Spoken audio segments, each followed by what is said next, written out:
La palabra es fundamental en la relación del ser humano y es lo que caracteriza, alguien decía que es el ropaje del pensamiento. Cada palabra viste una idea, viste un pensamiento.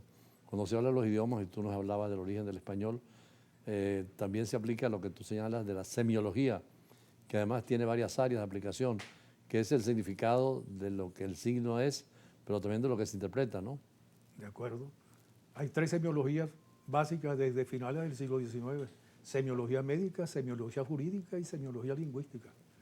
En la universidad, ¿en qué áreas se estudia la semiología? Bueno, un médico después de haberse graduado puede hacer un posgrado en semiología médica, puede especializarse en esa área. Igual que un estudiante que se ha graduado de abogado puede hacer su posgrado en semiología jurídica. Un jurista tiene que dominar la semiología jurídica.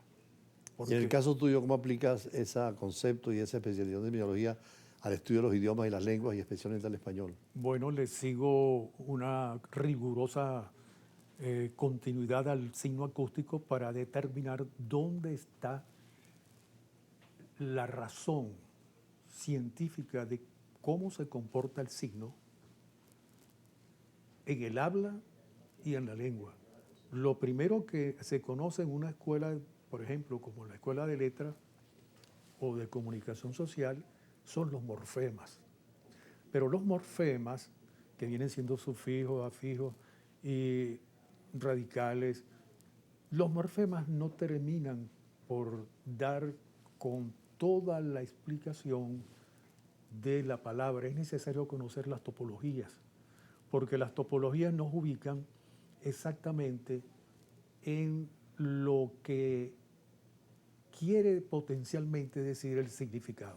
Ahora, cuando hablamos de temas internacionales y problemas internacionales, de conflictos, de guerra, de situaciones de crisis, la parte semiológica, ¿en dónde está lo positivo de observarla? Bueno, porque toda situación significante tiene una explicación, que es el significado. Ahora, eso es una razón crítica ya de la gente para poder entender Es y proponer. importantísimo porque siempre hay una conducta que lleva tanto el signo como el significado hasta el final. O sea que el signo tiene mucho que ver con la conducta humana. El ser humano no puede aislarse del signo. Todo tiene un significado naturalmente. Todo tiene un significado. Ya sea externo o interno, porque muchas Claro. veces lo que haces no se concibe como tal, sino que la persona lo tiene interiorizado totalmente. Totalmente. Primero se creó la semiología lingüística en los primeros tiempos y después con la palabra derecho nace el movimiento que se hizo muy célebre, que se llamó por el derecho consuetudinario local. Eso se desarrolló en la Castilla, una Castilla que tenía ya 4 siglos. Sí, de hecho estaban los famosos estatutos que eran como normas aplicables a una situación muy concreta. Exactamente. Después se va internacionalizando y hoy en día se ha globalizado casi todo, ¿no? Es correcto. Habrá un solo idioma en el mundo posteriormente con todas estas cosas de las redes sociales, de la influencia. Lo más probable es que todos los idiomas confluyan en una forma específica. De hecho, la Real Academia de la Lengua cada vez anexa nuevos términos, otros originados en otros idiomas, pero que sean universalizados totalmente. Exactamente. Por ejemplo, en los idiomas europeos las topologías son las mismas. Es igual la topología cho en el idioma castellano que en inglés, porque si el participio pasado, como es directus, que pasa a derecho, el participio pasado y el pretérito de to choose es choice and No, chosen. inclusive en la entonación de la lengua, cuando uno oye hablar el chino o el coreano, de repente la forma de decir la palabra, si es más alta o más aguda, significa algo, y así va cambiando distinto a la pronunciación nuestra. Bueno, más nosotros occidental. coincidimos con una de las palabras más antiguas de China, que es la palabra libro, chou, que significa volumen. Un libro puede venir en 10 volúmenes, 15 volúmenes, 20 Claro. volúmenes. Entonces, chou tiene como signo el volumen. Ahora, en tu experiencia ya profesional, ¿cómo aplicar esta cosa más allá de publicar el libro? ¿Cómo llevarlo a las escuelas? ¿Cómo motivar, incentivar al estudio de esta semiología aplicada a los idiomas? Bueno, es que este es un trabajo netamente didáctico. Es para la enseñanza de la lengua y el comportamiento del signo acústico a nivel del habla. Se han estudiado, por ejemplo, las lenguas aborígenes, que son originarias Que y también que están muy tienen reducidas no tienen la riqueza que vienen de los grandes idiomas, especialmente del latín. Bueno, fíjate, la luna para la lengua Yanomami significa cachi.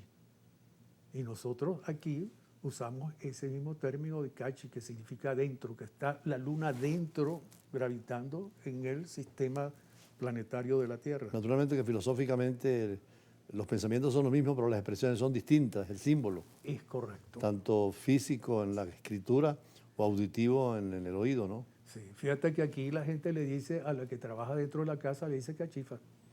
Y cachi, la luna, es que es la cachifa de la Tierra, porque ya está dentro de la gravedad de la Sí, Tierra. hay toda una significación implícita, ¿no? Que más casi es filosofía del idioma, ¿no? Sí, Y una psicología del idioma también que la hay, ¿no? por supuesto. Y Hay sobre idiomas todo, que son duros, como el alemán, y otros más suaves, como el francés, por ejemplo, que lo llaman el idioma diplomático, o el italiano, que es muy dulce también. sí, Eso tiene que ver también con el temperamento y el carácter, e inclusive con la localización geográfica, porque influye en el concepto de la palabra y en la pronunciación. exactamente. Pero nosotros usamos mucho las topologías para decir despectivamente, no seas metiche. Ya eso es incisivo, esa sílaba, que es la sílaba incisiva de chedo, que es la sílaba incisiva del euskera setud, o sea, del vasco. O sea que hay una posibilidad de estudiar a fondo los idiomas en la relación que pueden tener entre sí, viendo desde ahora, en la posteridad, lo que fue en su origen. Por supuesto. Y eso es lo que buscas con tu libro. Exactamente, porque esto es un trabajo paleontológico para actualizar al estudiante de idiomas. Esto nos permite enfocar todos los idiomas del globo terráqueo y especialmente los de la Europa occidental, que fueron los primeros que comenzaron a usar las topologías. He visto que tienes palatales. contacto con algunos diplomáticos en Venezuela. ¿Has conversado el tema con algunas embajadas? Sí, cómo no. Con diferentes. He hablado con diferentes diplomáticos de Francia, de España, de Portugal. Porque hay también trabajos parecidos en esos países y es interesante el estudio comparativo de los mismos. Bueno, don Ramón Menéndez Pidal, su trabajo logró llegar a toda Hispanoamérica, pero hubo un señor que dio a conocer a Camilo José Cela, que en vida se llamó Joaquín Soler Serrano. Sí, Joaquín Soler Serrano periodista era muy famoso. muy famoso. Era un hombre de una gran amplitud y unas entrevistas extraordinarias que hacía don Joaquín.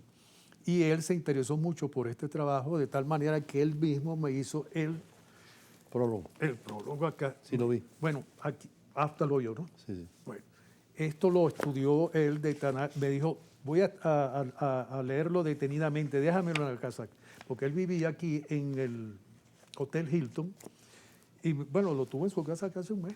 Bueno, ya de todas maneras llegamos al final del programa de esta sección de la primera entrevista y vamos a conversar más adelante con otro tema internacional muy importante como es el medio ambiente, reclamado por Naciones Unidas, una encíclica del Papa, la política de los países y la agenda internacional, que por cierto también el idioma tiene su propia ecología y su relación con el medio ambiente, porque estamos en un mundo donde todo es un sistema que se relaciona y la palabra es tan importante en la comunicación entre las cosas. Por supuesto. Bueno, muchísimas gracias. Nosotros seguimos con Brújula Internacional. Gracias a Bian Becerra, escritor, y después del corte venimos con el tema ecológico y ambiental.